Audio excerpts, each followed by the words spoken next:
Unión de Educadores de la Provincia de Córdoba, junto a los docentes en defensa de la educación pública.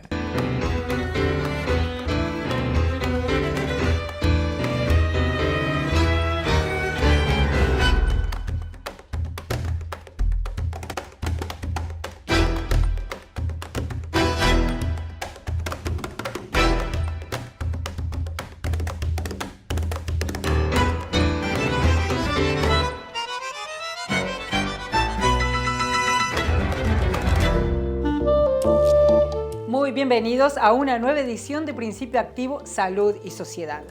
Hoy vamos a hablar de lo que pasó hace unos días a nivel nacional con la protesta de la policía. ¿Reclamo salarial o apriete? Nos tomamos un tiempo para reflexionar, para escuchar varias opiniones y para proponerles a ustedes la posibilidad de sacar sus propias conclusiones.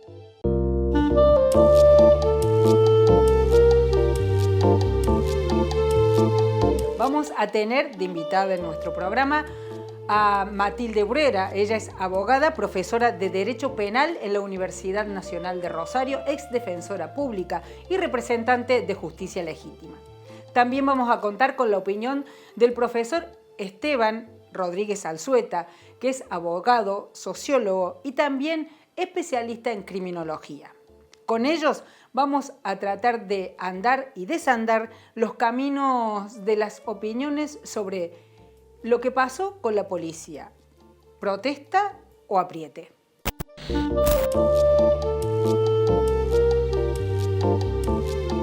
No es casual que estos hechos se produzcan cuando se está discutiendo un impuesto a las grandes fortunas, cuando se está discutiendo la reforma judicial, justamente, cuando se están discutiendo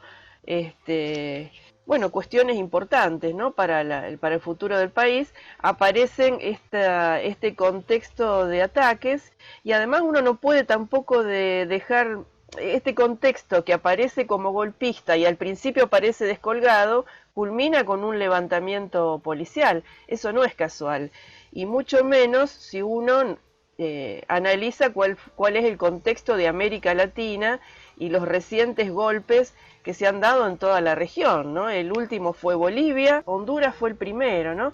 Entonces, bueno, tenemos toda una historia de golpes militares, de golpes, se llaman golpes blandos o golpes institucionales, donde se utiliza la policía, los medios de comunicación, y la oposición política que se suma al golpe institucional. Y lo más llamativo del levantamiento policial es que por un reclamo salarial van a la puerta de la residencia del presidente de la República, la residencia de Olivos, ¿no? Y van a la casa del gobernador, no van a la gobernación, van a la casa del gobernador y a la casa del presidente de la República. Esto no puede leerse sino como un hecho de sedición, y creo que los jefes deben ser sumariados, enjuiciados y desplazados de la fuerza, porque no están en condiciones de seguir dirigiendo una fuerza en una estructura democrática e institucional. Es evidente que los sectores de oposición, los sectores conservadores, el poder real que ve afectados sus intereses económicos, y eso no lo cede, está horadando las instituciones.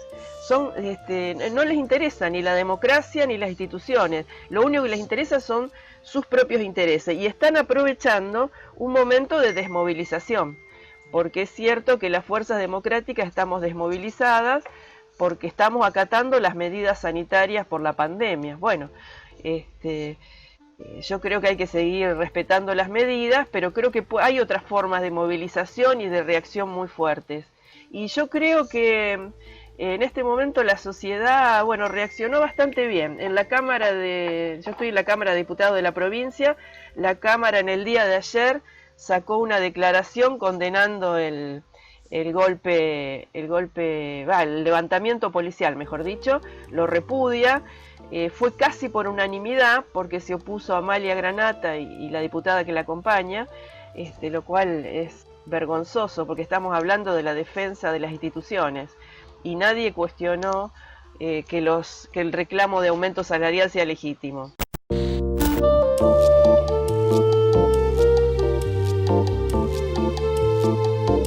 Yo no soy partidario de nombrar la protesta, de nombrar esta protesta con las categorías de autocuartelamiento, levantamiento, sedición. Por un lado, porque me parece que le suben el precio a una protesta, y de esa manera se tienta también a que determinados sectores de la oposición la fogonen y transformen un conflicto gremial en un conflicto político, ¿no? Que me parece que hay que desactivarlo, y para eso me parece que a veces las categorías que utilizamos para nombrarla no son inocentes, ¿no? Contribuyen muchas veces como profecía autocumplida, también a crear también el problema que se quiere evitar. Yo hablaría de que se trata de una digamos que esta protesta policial es la expresión de un conflicto gremial de largo aliento, que en determinado contexto, ¿no? En esta cuarentena, con la pandemia, se resintieron algunos, se resintió el bolsillo de los trabajadores policiales, y se resintieron también las condiciones laborales en las que prestan también sus servicios también, ¿no? Si uno pone atención al petitorio, uno se va a encontrar con que la gran mayoría de los puntos se los llevan no solamente el salario, una mejora, están pidiendo una mejora, digamos, de su salario, sino también mejores condiciones laborales, que son dos reivindicaciones históricas. Detrás de este conflicto laboral también hay otros reclamos, ¿no? Porque el último punto del petitorio y el preámbulo con el que presentan también ese petitorio dicen cosas muy interesantes, porque, por ejemplo, ellos dicen: queremos trabajar para los ciudadanos y no para el jefe de turno. Me parece que es una frase interesantísima, ¿no? Porque si uno la lee entre líneas, ahí lo que está diciendo es que no solamente se está queriendo canalizar un problema colectivo que involucra a todos los policías, sino también determinados problemas individuales, porque hoy en día, ¿cómo hacen los policías, por ejemplo, para desengancharse de la lógica de la obediencia debida? Si, por ejemplo, los policías se niegan a robar para la corona, si no quieren recaudar para un comisario que acaba de comprar una comisaría, digamos, ¿qué herramientas tienen, digamos, para presentar ese problema y sentirse cuidados para que no ser merecedores de determinado tipo de sanciones? ¿Cómo hace un policía, digamos, cuando sabe que trajeron a un pibe a la comisaría y lo están fajando en el fondo, ¿no? ¿Cómo hacen, digamos, para zafarse de ese espíritu de cuerpo, para zafarse muchas veces de esos códigos de silencio que impone determinadas retóricas que abrevan en la lógica, digamos, de la vocación o de la familia policial? Porque no hay que perder de vista tampoco que los más interesados, digamos, en bloquear la sindicalización, los enemigos de la sindicalización policial, son también los propios jefes policiales, porque los jefes policiales encuentran en la sindicalización un problema, ¿no? Es decir, encuentran en la sindicalización también la posibilidad de que sus subordinados puedan zafarse de la lógica de la obediencia debida, que blinda sus negocios, que blinda las violencias que muchas veces practican también, ¿no? Entonces, en esta protesta no solamente era una protesta económica, sino que también había una protesta también política, en el sentido, o sea, una protesta también en el sentido de que no se les llevaban solamente reclamos salariales o mejores condiciones laborales, sino que dejaban entrever otro malestar que tenían que ver en las relaciones que los policías tienen con los jefes, ¿no? Con las cúpulas policiales. Vamos a seguir hablando de este tema de la policía y el desafío que nos debemos como sociedad a la hora de debatir y proponernos una policía democrática. Y en el próximo bloque también vamos a tener economía feminista.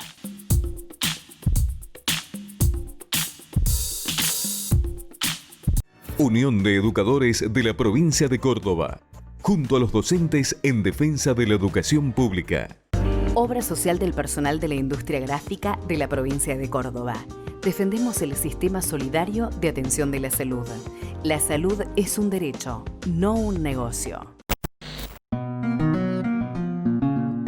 Seguimos en Principio Activo, Salud y Sociedad. El turno en este momento es para que hablemos junto a Melissa Luc de economía feminista. Seguimos transitando un tema tabú, la menstruación, lo que implica en la economía de las mujeres y la necesidad de políticas públicas. Hola a todos y a todas. Bueno, hoy quiero dar cierre al tema de la menstruación y cuáles son las políticas públicas, las políticas que va a venir a demandar el colectivo de la economía feminista para poder erradicar los problemas que genera el hecho de que las cuerpas menstruantes sean las que tengan que hacerse cargo de forma privada de todos los elementos de la gestión menstrual y de todo lo que tiene que ver con la gestión menstrual. Habíamos dicho de que el 50% de la población total menstrua, pero además, particularmente, habíamos visto en capítulos anteriores que ese 50% de la población es el 50% de la población más pobre. Habíamos dicho que tenía mucha desinformación, había mucha desinformación respecto a los efectos negativos que tenían sobre nuestras cuerpos utilizar los productos durante tanto tiempo, estos productos higiénicos que tienen químicos, pero además habíamos dicho que había mucha desinformación sobre el impacto negativo que tienen sobre el medio ambiente la producción de estos elementos. También estuvimos diciendo que tenían un alto costo económico que hacía que lo que tenía como consecuencia que muchos cuerpos menstruantes no podían acceder a los productos de higiene menstrual. En particular, hay que resaltar que la menstruación requiere de muchos elementos de higiene y que el hecho de tener prácticas que no son higiénicas sobre nuestros cuerpos en el momento de la menstruación tiene, y eso sí lo sabemos, efectos negativos sobre nuestra salud y también sobre nuestra fertilidad. Por lo tanto, no es un tema menor y no es algo que podamos resolverlo de forma simple. Por lo tanto, la economía feminista, entre muchas otras políticas que va a venir a demandar, lo que va a venir a decir es que lo primero que se tiene que hacer es quitar el IVA de los productos de la gestión menstrual. Yo no sé si ustedes saben, pero en Argentina hay muy pocos productos que no pagan IVA. Y en general los productos que no pagan IVA están relacionados a la idea o se sustenta en la idea de que son productos de primera necesidad y por lo tanto no pueden tener un impuesto sobre sus precios ya que la gente tiene que poder tener acceso a ellos. Bueno, esa categoría es la categoría de los productos de higiene menstrual. No pueden tener IVA porque son productos de primera necesidad de los cuales no podemos prescindir para llevar a cabo una buena salud y para poder acceder a la educación y al mercado laboral exactamente igual que el resto de la población que no menstrua. Pero además, aunque al quitarle el IVA puede ser más accesible para la mayoría de la población poder comprar estos productos, aún así tiene que el Estado distribuir de forma gratuita, y esta va a ser la segunda política que va a demandar la economía feminista, tiene que distribuir de forma gratuita los productos de higiene menstrual, sobre todo en las escuelas, las cárceles y los espacios comunitarios. Los invito a que ingresen a Economía Feminista, les dejo el link abajo y vean los 16 proyectos de ley distintos que se han propuesto en Argentina en los últimos años. Tenemos que erradicar la idea de que es nuestra responsabilidad privada la gestión menstrual. Es un problema de salud pública y el Estado se tiene que hacer cargo.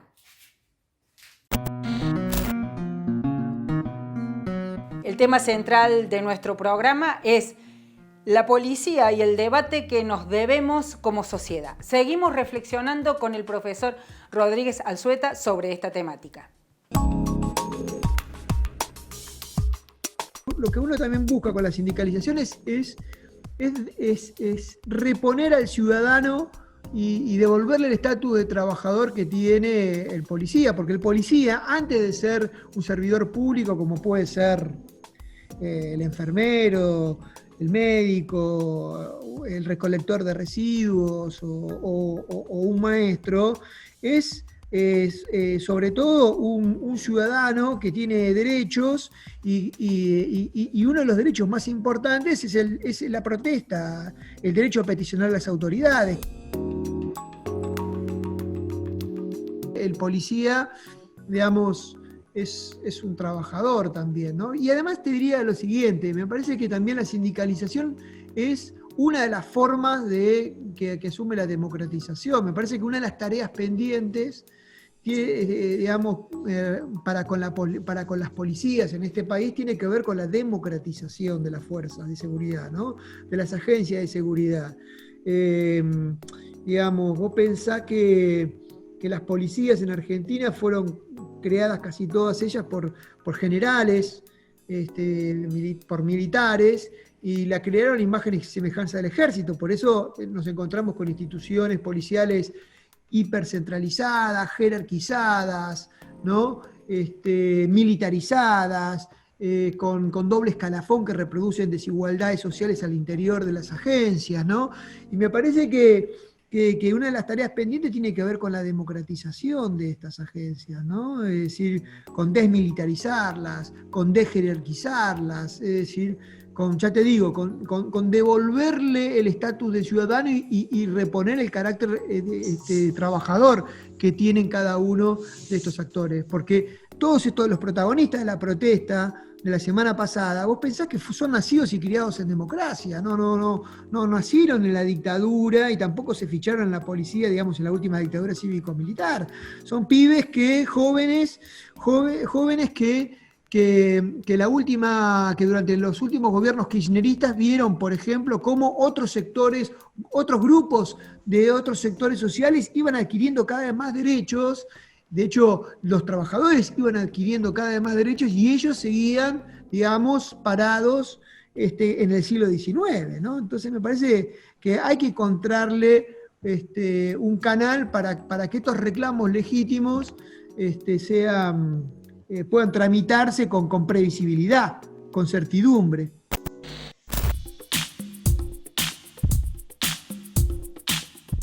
El 21 de septiembre fue el Día de la Sanidad. Compartimos con ustedes el mensaje de los trabajadores, que hoy son el centro para salir adelante de esta pandemia. Hola, como personal del Hospital Rawson, integrante también de la Comisión Directiva de UTS y de la Mesa de Derechos Humanos, de la cual formamos parte distintas organizaciones gremiales y agrupaciones de Córdoba, queremos manifestar nuestra profunda preocupación por el vaciamiento sostenido y gradual de su sistema público de salud y que esta pandemia puso aún más en evidencia. Hoy los hospitales y centros de salud están saturados de pacientes COVID, no disponiendo ni del personal suficiente ni de camas de internación en algunos casos para dar respuesta a esta demanda, y que cada día se acerca más al peligro del colapso sanitario. Hoy tenemos más de 800 personas del equipo de salud infectados con COVID. Esto ha generado el cierre de algunos servicios y además la rotación de los mismos trabajadores para poder realizar esos reemplazos, lo cual acentúa el riesgo de contagio y cansancio. El pluriempleo al que fuerzan los bajos salarios también aumenta los riesgos. Hoy los trabajadores de la salud estamos agotados tras sostener durísimas condiciones de trabajo, precarizados y mal pagos. Hoy la salud dice basta y solicitamos al gobierno medidas urgentes para fortalecer el sistema público de salud y políticas públicas para contener a los sectores más pobres y vulnerables, como así también el reconocimiento de todo el equipo de salud, primera línea frente a la pandemia. Y le pedimos que cuide la vida de quienes cuidamos la salud de todas y todos.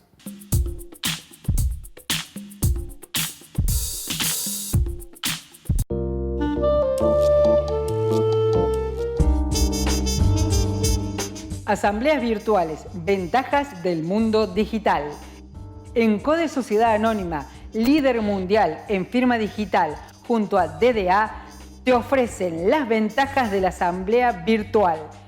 Menos costo, más ágil, más simple, con validez legal y resguardo. Unión de Educadores de la Provincia de Córdoba, junto a los docentes en defensa de la educación pública. BM Consultorios Odontológicos. Somos un equipo de odontólogos formados para prevenir y cuidar tu sonrisa. Te cuidamos, nos cuidamos. Obra social del personal de la industria gráfica de la provincia de Córdoba. Defendemos el sistema solidario de atención de la salud. La salud es un derecho, no un negocio.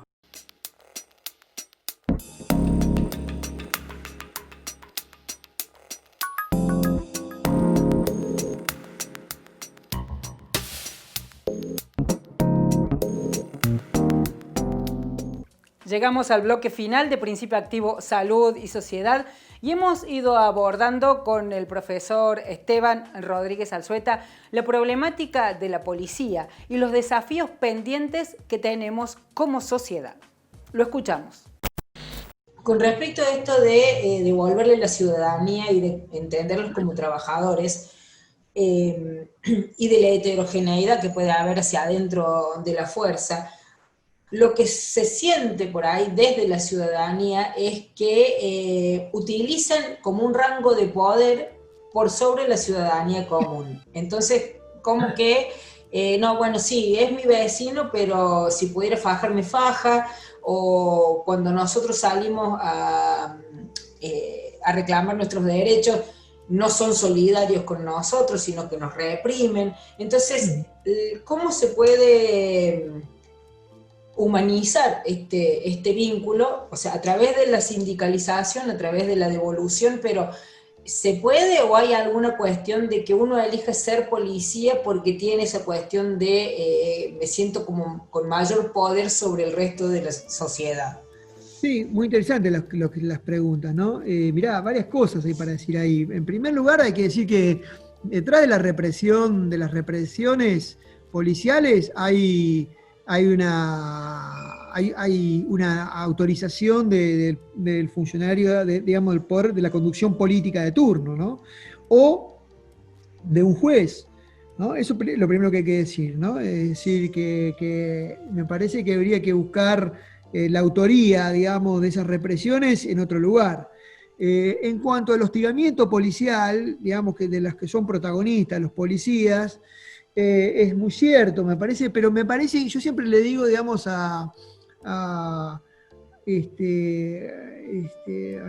los referentes sociales, cuando hacemos talleres de violencia policial en los barrios, que no hay que hacerle bullying a la policía, ¿no? Porque muchas veces, digo, no solamente porque, digamos, de la misma manera que a nosotros no nos gusta que nos hagan, que nos estigmaticen, que nos demonicen como pibes chorros, como vagos, barderos, etcétera, tampoco nosotros tenemos que estigmatizar o demonizar a la policía, porque esas demonizaciones son las que de alguna manera contribuyen a recrear una distancia social que es la distancia que después necesita la policía para pegarte sin culpa también, ¿no? Me parece que nosotros tenemos que allanar esas distancias para encontrar en el policía un interlocutor también, porque si para nosotros la policía es la yuta puta, digamos, los diálogos con las policías nos quedan demasiado lejos. Todos sabemos que no toda la violencia policial no siempre es la misma violencia policial. No es lo mismo el hostigamiento que el gatillo policial, ¿no? Pero, y el hostigamiento policial es muy difícil también tramitarlo judicialmente, ¿no? Es decir, es muy difícil judicializar el hostigamiento policial, y me parece que la manera de ponerlo en crisis es a través del diálogo. Un diálogo que nos queda demasiado lejos, que a los referentes sociales, territoriales, les queda demasiado lejos, si identifican a la policía como el enemigo, si identifican a la policía como la yuta puta. Es decir, me parece que si para vos la policía de la yuta puta es el enemigo, es un monstruo, bueno, entonces el diálogo te queda tan lejos. Ahora, lo que los referentes sociales tienen que saber es que desde el momento que vos le bajás la persiana a ese diálogo, estás dejando al piberío solo, ¿no? Es decir, vos quedarás tranquilo con tus prejuicios sobre la policía, pero con esos prejuicios dejás al piberío solo, a merced, digamos, de esas prácticas, esas rutinas hostiles con las que se miden cotidianamente esos jóvenes también. Entonces no hay que esperar a que maten a un pibe para activar la militancia, que tenemos que llegar antes. Y si queremos llegar antes, tenemos que agendar una serie de prácticas, ¿no? como por ejemplo el hostigamiento policial, que no deja marcas en el cuerpo, pero que son muy difícil judicializarlas y que hay que ponerlas en crisis a través de diálogos. Entonces, me parece que esos diálogos con las policías, nos quedan demasiado lejos si nosotros le hacemos bullying a la policía, si nosotros también continuamos estigmatizándolas. Es decir, si nosotros queremos ver en la policía un interlocutor y no a un enemigo, entonces es importante repensarla como un ciudadano, repensarla también como un trabajador, para que esos diálogos no nos queden tan lejos, ¿no? Y puedan tener lugar.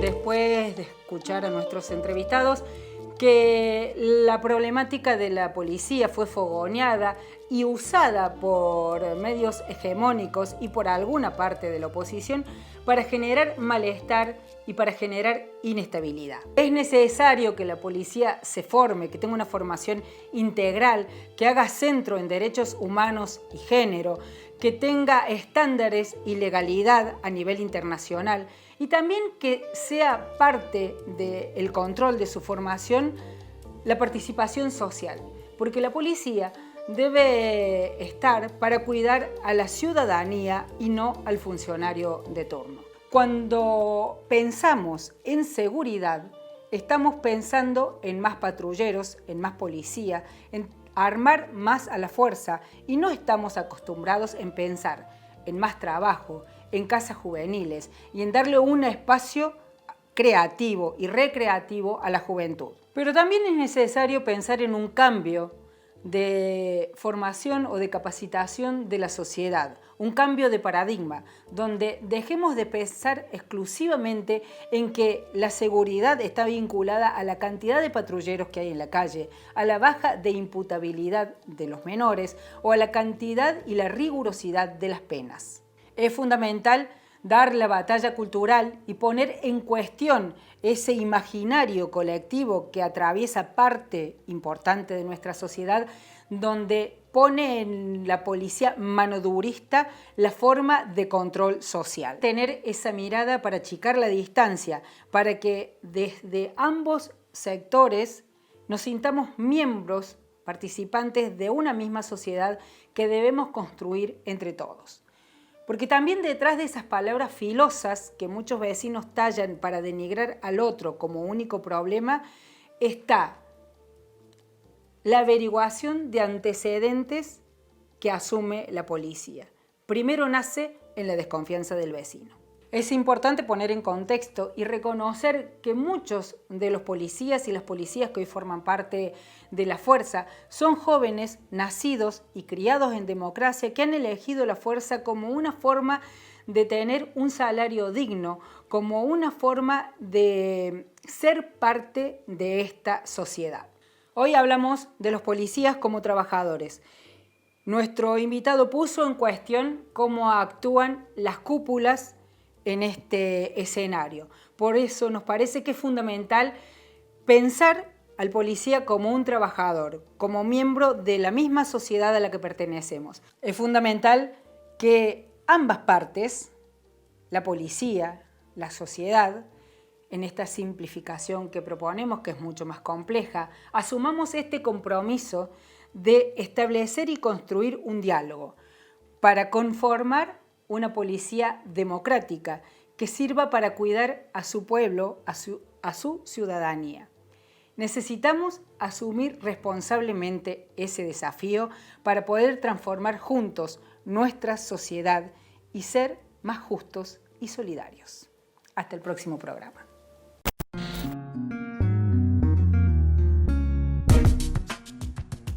BM Consultorios Odontológicos. Somos un equipo de odontólogos formados para prevenir y cuidar tu sonrisa. Te cuidamos, nos cuidamos.